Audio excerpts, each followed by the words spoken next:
Well, I'm recording this in the morning again, which tells you that something else has happened.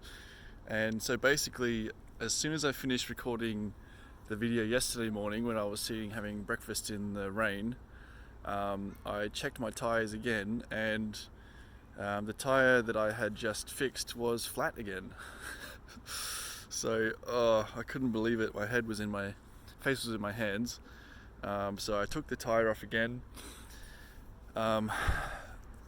Searched all around the tube, found another hole, but more importantly, I took the whole tyre off and I had a good look around the inside of the tyre, mainly looking for like pieces of like glass or rock or something which could be causing the issue, which I had done the day before, but I wanted to have a really good look this time because I just couldn't figure out what the issue was. But basically, in this process, I found that there were a bunch of holes in the tyre. So the tyre is like basically worn through the tread, and there's pieces where the tube is actually exposed. I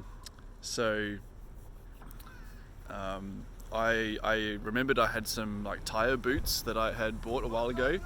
I never thought I was going to use them, but they came in handy, so I stuck basically a bunch of, I think it was 3 of those boots on the inside of the tyre with some super glue that I had left over to try and cover up those holes, and put the tube back on. I fixed the tube as well, put the tube back on, pumped it back up, and I was pretty hopeful that would solve the issue permanently from now on. So I set out shortly after that. Still was raining quite a bit, so set out in the rain with the intent to make it to the next town of Warren, I believe it was called. So I knew there was a bike shop there, so I could get some more supplies because I used my last patch to fix that tube that I had just fixed. In fact, I used 2 patches because the first one didn't stick because it was so wet. So I actually had to use my air mat patch that I had left over. So I had exactly 0 patches left in case I had another flat. I was stuffed. So I was pretty keen to get to that next town of Warren, which was about 12k away or something. And there was quite a bit of off-roading on the way there, so I was a little bit nervous, but I did get there with no issues.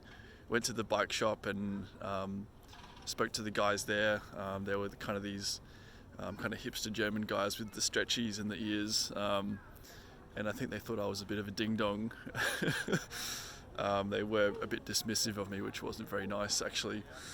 But I wanted to get an extra folding tyre that I could just replace the one that I had holes in, but they didn't have any folding tyres in my size, so I decided to continue using the tyres that I had for now until I could get a good replacement set.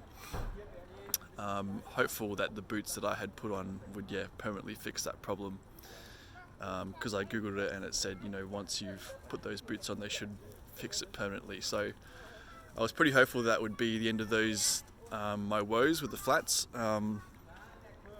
and at this point in the town of Warren it started pouring with rain again, so I got some supplies at the supermarket and evacuated pretty quickly, headed out to the next part of the trail, which was back into the forest, which was really nice actually, but it was raining so much, like torrential. Like this is kind of like Cairns or Townsville in wet season. That's kind of how much it was raining, and there was at one point like 6 or so bike tourers like all hiding under a tree because no one wanted to venture out into the elements.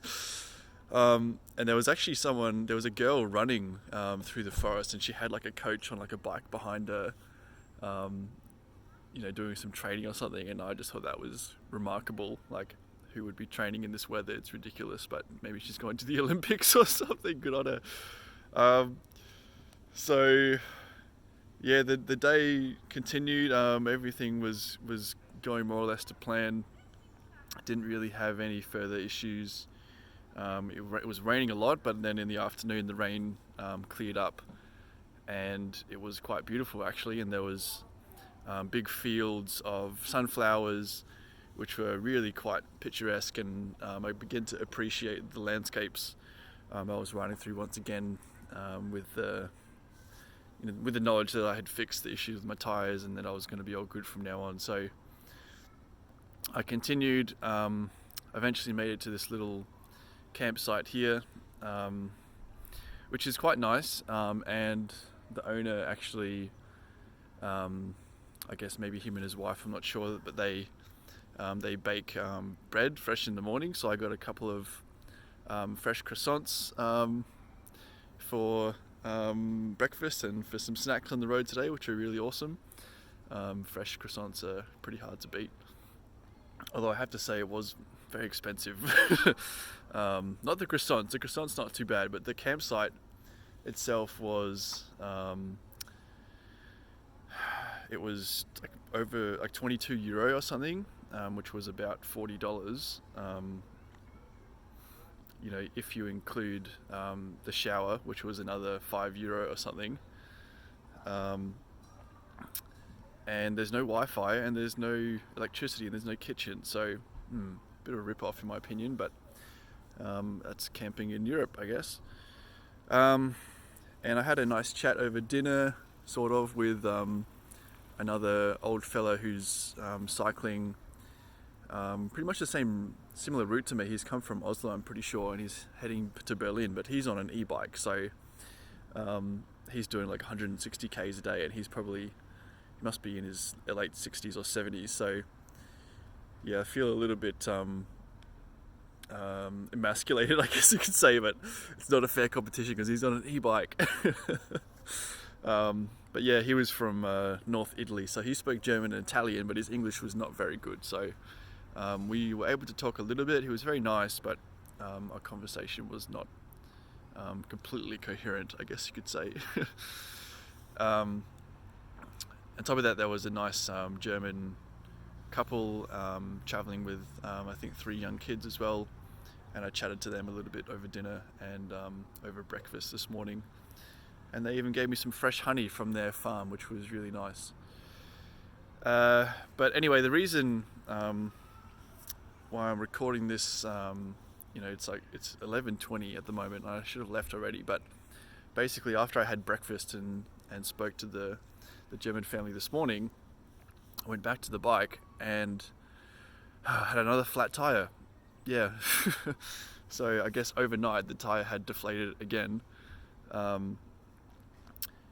So yeah, I'm really frustrated with this problem at the moment. I'm really over it. So I took the tire off again, had another good look at the tire. Couldn't really see anything wrong with it, but I did put another boot on where I thought there could be potentially a little scratch in the tube. I couldn't find anything wrong with the tube itself. It seemed to be retaining pressure alright, so it must have a really small hole in it. Couldn't be bothered putting it in the sink again, so I just put in the new tube that I bought yesterday, and I hope that will be good enough to get me to Berlin. So I'm about 160k or so from Berlin, so I'm going to try and get there tomorrow. So I'll do probably about 100 k's today, and then maybe 60k tomorrow, or maybe, yeah, I'll figure it out. But once I get to Berlin, my plan is to buy a new set of tyres, because the ones I've got are obviously stuffed. And I just hope that I can get there without too many more issues. Yeah, so it's about 11:30, and I'm gonna head off today and try and get another 100k or so done, and hopefully no more flat tires. I'm so sick of it. Wish me luck.